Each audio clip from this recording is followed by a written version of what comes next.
What's up, guys? Chase Oliver 68 here, back with another video for you guys. So anyways, time to review Monday Night Raw for August 22nd, 2011. Who texts Kevin Nash? Will we find out tonight? Let's see. So basically what happened is Raw started off with Alberto Del Rio coming out to the ring. Del Rio doesn't even get to say a word. John Cena comes out and plays this ruthless aggression character, as I like to call it, where, he starts screaming on the mic and he basically says, I'm going to kick your ass, showing the intense side of John Cena, not that goofball side that we normally see. I always call that the ruthless aggression Cena. Basically saying, oh, I'm going to kick your ass, Punk. All he basically said, Del Rio. But speaking of Punk, CM Punk actually comes out. CM Punk says, isn't this a rerun? Haven't we seen this before? John Cena, how come every time you lose a championship, or every time the champion's involved, you magically get a rematch clause, which is true. Cena always magically ends up getting a rematch clause.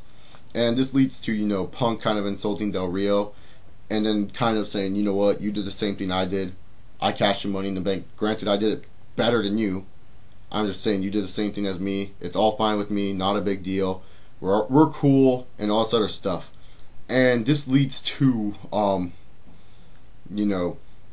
Cena saying that, well, I'm going to cash in my rematch clause tonight. Then Punk going, no, I'm going to cash in. They're back and forth, and we all know the segment was getting long and drawn out. So who comes out? Triple H, the gamer, the CEO. Yes, I sound like John Laurinaitis there. But anyways, Triple H comes out and he just says, basically, rematch clauses are not like Money in the Bank. So Del Rio, you have a match coming up next. But our main event is Punk versus John Cena, one-on-one. Winner goes on to Night of Champions. You guys cannot smell the picture now. We all know what's going to happen. It's kind of obvious. But this leads on to Triple H also announcing he's going to have Kevin Nash in the ring with him later tonight. They're going to talk one-on-one what happened. And this is where some confusing shit goes down later tonight. But the first match of the night is Alberto Del Rio versus John Morrison. Very good TV match between both men. I enjoyed it. Not really a huge fan of John Morrison, but he really showed off good against Del Rio. I feel him and Del Rio had great in-ring chemistry. Del Rio did his part. John Morrison hit all the good spots in this match. Like really, I thought John Morrison did most of the work in this match. That's just my opinion. No doubt Del Rio did his fair share, but very good match between both men on TV. I highly enjoyed it. Definitely the high spot for me in this episode of Monday Night Raw. And Del Rio ends up winning after hitting the Del Rio armbar, making John Morrison tap out. Then afterwards, Del Rio showing his ruthless side as a heel, beats down John Morrison, saying "You're my bitch," and basically ends it all. And that basically makes Del Rio look very strong as a heel, in my opinion. That was pretty much it. Then we get on to some Divas action. That's right, we get some Divas matches. It's going to be Eve Torres versus one of the Bellas. I believe it was Nikki Bella who she wrestled. It wasn't that bad. It was meh. It was okay. It was okay to watch. But the main part of this match was kind of before in the intro, when Eve and Kelly Kelly were coming out, the Divas of Doom kind of talked about what they really wanted from them. They were just saying, we don't want this from them. We don't want to look pretty like them. We don't want to have their bodies like they do. We want something else still. But we're not going to tell you. They're just basically, we're trying to keep us in suspense. Like, oh, what does the Divas Doom want? So Eve wins the match against Nikki Bella. Brie Bella comes in to beat down Eve, and then Kelly out of nowhere just hit Nikki Bella. Not even in the way she normally did. She looked very ruthless, very I don't know, freaking angry at something. And so maybe this is what Natalia and Beth want. Maybe they want Kelly to show anger inside of her. Maybe they want to let out the anger inside of all these pretty divas and show that you can be fierce. Maybe that's what the Divas of Doom are gonna go after. I don't know, but heck, I was fine with this. We get Kevin Nash showing that he's walking in, so we all know Kevin Nash is basically gonna come out. Kevin Nash and Triple H, they have their little thing. Kevin Nash is like, I thought I was doing a good deal with you, Hunter.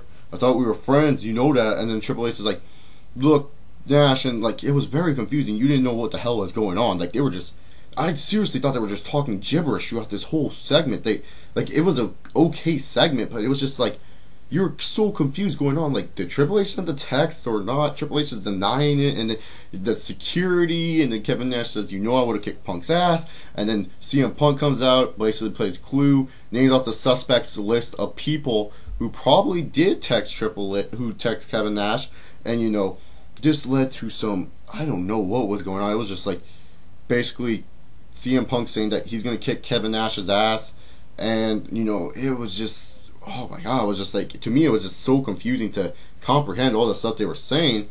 And then basically this leads to CM Punk ready to kick Kevin Nash's ass, and then Punk says to Triple H, like Triple H gets in the way, and he says to Triple H, you never liked me. You never liked me from day one. I suspect it's you. I did that. And then before he can finish what he's saying, Kevin Nash cheap shots him. So it kind of leaves a hint, did Triple H do it? Or did Kevin Nash do it? You know, Triple H basically tells Kevin Nash to leave the arena. He doesn't want Kevin Nash in there tonight. He's done with Tim. Basically, they show a backstage segment. We get a tag team match. Oh, before that, we got Alex Riley versus Jack Swagger. And the new theme that Jack Swagger brought up was Vicky Guerrero. Vicky Guerrero is basically now with Jack Swagger as a manager.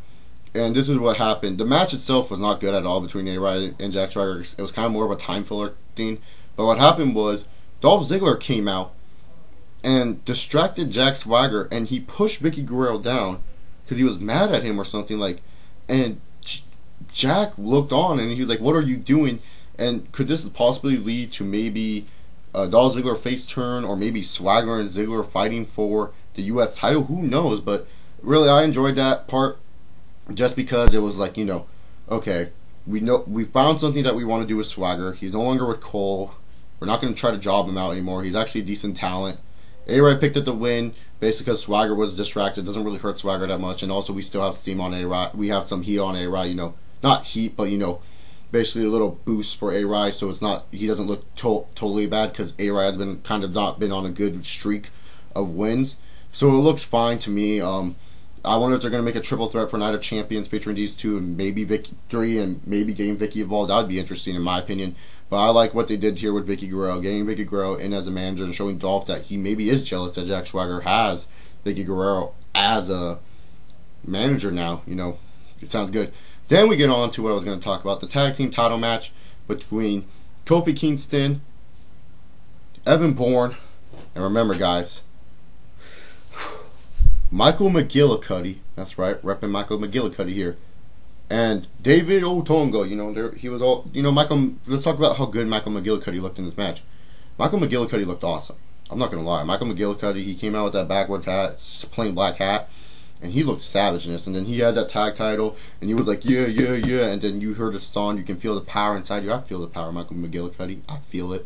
But in all seriousness, standard tag match, I liked it. And we got new tag team champions. Evan Bourne and Kofi Kingston are tag team champions. I'm sorry, Michael McGillicuddy. I know it hurts too. But anyways, no, I'm just kidding. But, you know, this is good because, one, it shows WWE does kind of care about the tag team division.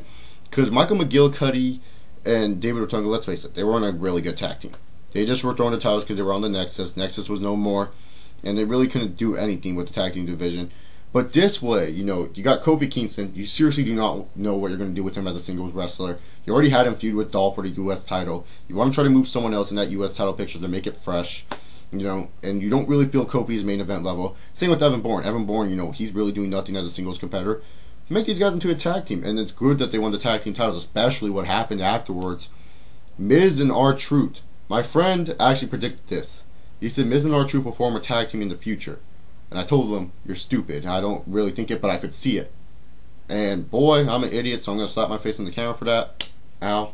But anyways, Miz and R-Truth, Santino Marella comes out, gets a good pop, and then R-Truth and Miz beat him down. And they basically talk about how they're sick of all this conspiracies between Triple H, Kevin Nash, and everything going on, and how they're being held back. Miz was saying, I was at the main event of WrestleMania, and now I'm opening SummerSlam? Really? Like, Miz and R-Truth basically went at it. They were just sick and tired of everything that was going down. And then this leads to R-Truth rapping, shut up, and he's sick with the little jimmies. And this is now a new alliance with the Miz and R-Truth. I'm fine with that. It is useful. It can form them as a tag team. It can form them as main event players. R-Truth, definitely that upper mid-card guy who could have a U.S. title belt, in my opinion, a mid-card belt. And Miz, he's a main eventer. I don't care what you all say. I believe Miz is a bona fide main eventer. I liked it. Before we get on to the main event, I just wanted to put this all into one, what happened, because like I was going to get lost. So Triple H, he's all walking backstage, and then John Laurinaitis sends him a note and says, "Hey, Kevin got hit by a car, Triple H."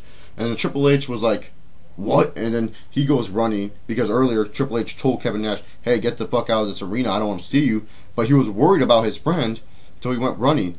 But the whole idea was to get Triple H out of the building, because Triple H didn't want Kevin Nash near CM Punk. So CM Punk and John Cena had the main event. This main event match was kind of slow to the start.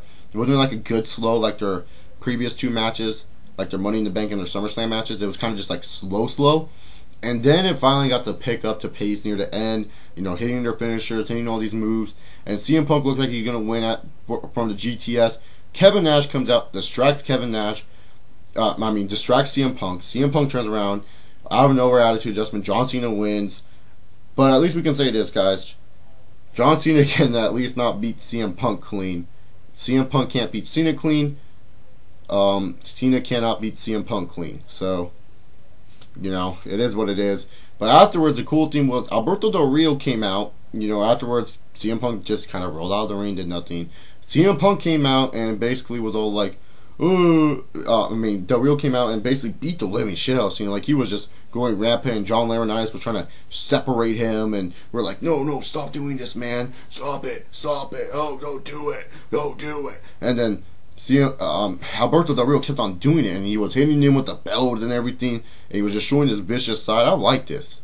It makes Del Rio look strong. It makes Del Rio show that, like, hey, he doesn't give a fuck what Cena says. He can kick your ass too, Cena. Del Rio is no pushover. It makes Del Rio do not look like a pushover, in my opinion, which I liked.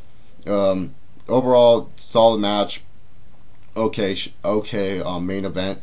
The ending was pretty much the best part of it. But, Del Rio looks strong at the end, holds the belt high. Cena's beaten down to a crisp. And so, my final thoughts on Raw. I was expecting more answers with this whole text message thing.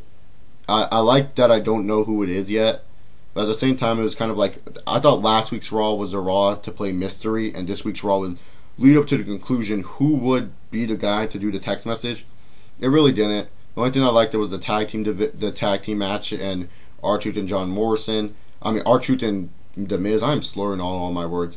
I like John Morrison versus Alberto Del Rio. That was a good match. Punk and Cena not up to the standards of previous matches, but they were working with TV time here, so we can't really expect too much from them, because normally they work about 12 minutes of actually doing a slow style match and telling a story, and then the rest of the 12 minutes or however many minutes they have left, they kind of just, balls out wrestle. To grade this show, I'll just give it a C+. I was kind of entertained throughout of it. Some parts confused me. I'm still confused. I just want answers. I thought this week would be the answer week, but it kind of disappointed me that it wasn't. But Raw wasn't like too bad. The matches were okay. Some storylines are developing. That's a good thing. We got a Night of Champions match announced between Cena and Del Rio, and there's hints of maybe more Night of Champions matches happening, for better or for worse. So anyways, thank you guys for watching this video. Subscribe up above if you guys haven't. Comment down below your thoughts on Monday Night Raw. Like or dislike this video, depending on your views on this. Follow me on Twitter, add me on Skype, and thank you all very much for watching.